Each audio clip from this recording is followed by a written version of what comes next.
దేవుని వాక్యంలో తెలియజెప్పబడుతుంది. మంచి బుద్ధి, స్వస్థత బుద్ధి కలిగి.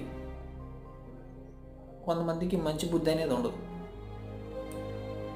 మంచి మాట్లాడుతున్నాం, ఎదుటివారి మంచి కోరుకుంటున్నాం అన్నట్టుగా మాట్లాడతారు, కానీ వాళ్ళు మంచి కోరుకోరు.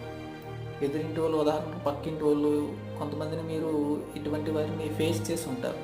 ఇటువంటి క్యారెక్టర్స్ మీకు తగిలే ఉంటాయి మీ జీవితంలో.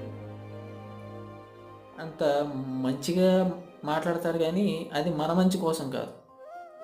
వాళ్ళని మనం మంచిగా, మంచివాళ్ళు అనుకోవాలని ఇటువంటి మంచి మాటలు మాట్లాడతారు. కాకపోతే అందరూ సింపుల్గా ఉదాహరణ, ఇందులోనే ఆదికాండంలో సర్పము వాళ్ళకి మంచిగానే మాట్లాడినట్టు కనిపించింది, కానీ అది ఏమైంది? చెడుకి దారి తీసింది. దేవుని నుంచి దూరం అయిపోవడానికి అది పెద్ద కారణం అయింది. అంటే ఆ మాటలు చాలా అందంగా ఉంటాయి అన్నమాట,